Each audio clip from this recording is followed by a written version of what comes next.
விவிலியம் அறிவோம். வணக்கம் அன்பர்களே. இன்று நாம் அறிய போகும் பகுதி 1 மக்கபேயர் அதிகாரம் 8. ரோமையருடன் உடன்படிக்கை. யூதா ரோமையர்களின் புகழை பற்றி கேள்விப்பட்டார். அவர்கள் மிக வலிமை வாய்ந்தவர்கள். அவர்களுக்கு சார்பாக இருப்போர் அனைவரிடமும் நல்லுறவு கொள்கிறார்கள். அவர்களை நாடிச் செல்வோருக்கு அன்பு காட்டுகிறார்கள். அவர்கள் மிக வலிமை வாய்ந்தவர்கள். காலியர் நடுவே அவர்கள் போர்கள் புரிந்து தீரச் செயல்கள் செய்தார்கள். அவர்களை வென்று திரை செலுத்த செய்தார்கள். ஸ்பெயின் நாட்டில் இருந்த பொன் வெள்ளி சுரங்கங்களை கைப்பற்றினார்கள். தங்கள் திட்டத்தினாலும் விடாமுயற்சியினாலும் தங்களுக்கு மிக தொலையில் இருந்த இடங்கள் அனைத்தையும் வென்றார்கள். நிலத்தின் கடை எல்லை நின்று தங்களை எதிர்த்து வந்த மன்னர்களை அடிபணிய செய்து அழித்து அவர்களுக்கு பேரிழப்பை ஏற்படுத்தினார்கள். எஞ்சிய மன்னர்கள் ஆண்டுதோறும் அவர்களுக்கு திரை செலுத்தி வந்தார்கள். பிலிப்பையும் கித்திம் அரசனான பெர்சேயுவையும் தங்களுக்கு எதிராய் படையெடுத்து வந்த மற்றவர்களையும் போரில் முறியடித்து அடிபணிய செய்தார்கள். ஆசியாவின் அரசனான மாமன்னன் அந்தியோக்கு 120 யானைகளோடும் குதிரைகளோடும் தேர்களோடும் பெரும் படையோடும் அவர்கள் எதிர்த்து போரிடச் சென்றபோது அவனையும் தோற்கடித்தார்கள். அவனை உயிரோடு பிடித்து அவனும் அவனுக்கு பிறகு ஆண்ட மன்னர்களும் தங்களுக்கு மிகுதியான திரை செலுத்தும்படியும் பிணை கைதிகளை கொடுக்கும்படியும் அவனுடைய மிகச் சிறந்த மாநிலங்களிலிருந்து இந்தியா, மேதியா, லீதியா ஆகியவற்றை ஒப்படைக்கும்படியும் ஆணை பிறப்பித்தார்கள். இந்நாடுகளை அந்தியோக்கிடமிருந்து பெற்று யூமேன் மன்னனுக்கு கொடுத்தார்கள். கிரேக்கர்கள் வந்து அவர்களை அழித்துவிட திட்டமிட்டிருந்தார்கள்.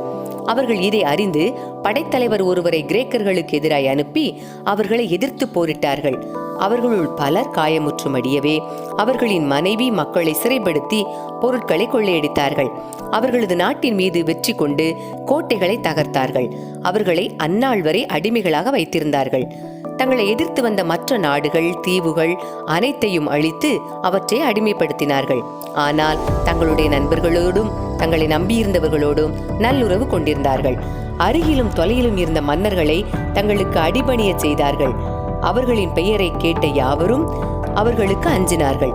எவருக்கு உதவி செய்து மன்னர்களாக்க விரும்புகிறார்களோ அவர்கள் அனைவரையும் மன்னர்கள் ஆக்குகிறார்கள். எவரை அரியணையிலிருந்து அகற்ற விரும்புகிறார்களோ அவர்கள் அனைவரையும் அகற்றுகிறார்கள். இவ்வாறு மிக உயர்ந்த நிலையை அடைந்துள்ளார்கள். இவ்வாறெல்லாம் இருந்தும் அவர்களுள் ஒருவரும் தம்மை பெருமைப்படுத்திக் கொள்ள முடி தரிக்கவும் இல்லை, அரச உடை அணிந்ததும் இல்லை. தங்களுக்கென்று ஒரு ஆட்சி மன்றத்தை அமைத்தார்கள். 320 உறுப்பினர்கள் நாள்தோறும் கூடி மக்களை பற்றியும் அவர்களது நலனை பற்றியும் கலந்து ஆய்வு செய்கிறார்கள். தங்கள் மீது ஆட்சி செலுத்தவும் தங்கள் நாடு முழுவதையும் கட்டுப்பாட்டுக்குள் வைத்திருக்கவும் ஆண்டுதோறும் ஒரு மனிதரிடம் பொறுப்பை ஒப்படைக்கிறார்கள். எல்லாரும் அந்த ஒருவருக்கே கீழ்ப்படுகிறார்கள். அவர்களுக்குள் போட்டியோ பொறாமையோ இல்லை. இவையெல்லாம் யூதாவின் காதுக்கு எட்டின. ஆதலால் அக்கோனின் பேரனும் யோவானின் மகனுமான யூப்பொலோமையும் எலையாசிர் மகன் யாசோனையும் யூதா தேர்ந்தெடுத்தார். ரோமியர்களோடு நட்பும் ஒப்பந்தமும் செய்து கொள்ள அவர்களை ரோமைக்கு அனுப்பி வைத்தார். கிரேக்கர்களின் அடிமைத்தனத்தினின்று யூதர்களை விடுவித்துக் கொள்ளவே அவர் இவ்வாறு செய்தார். ஏனெனில் கிரேக்க பேரரசு இஸ்ரேலை அடிமைப்படுத்தியிருந்ததை ரோமியர்கள் கண்டார்கள். அவர்கள் நீண்ட பயணத்திற்கு பின் ரோமையை அடைந்தார்கள். ஆட்சி மன்றத்தில் நுழைந்து மக்கபே எனப்படும் யூதாவும் அவருடைய சகோதரர்களும் யூத மக்களும் உங்களோடு ஒப்பந்தமும் சமாதானமும் செய்து கொள்வதற்கும் எங்களை உங்கள் கூட்டாளிகளாகவும் நண்பர்களாகவும் நீங்கள் பதிவு செய்து கொள்வதற்கும் எங்களை உங்களிடம் அனுப்பியுள்ளார்கள் என்று சொன்னார்கள். அவர்கள் சொன்னது மன்றத்தாருக்கு ஏற்புடையதாய் இருந்தது. சமாதானம், ஒப்பந்தம் ஆகியவற்றின் நினைவாக எருசலேமில் யூதர்களிடம் இருக்கும்படி அங்கு அவர்கள் வெண்கல தகடுகளில் எழுதி அனுப்பி மடலின் நகல் பின்வருமாறு: ரோமியருக்கும் யூத இனத்தாருக்கும் நீரிலும் நிலத்திலும் என்றும் நலம் உண்டாகுக. வாழும் பகைவரும் அவர்களை விட்டு அகலட்டும்.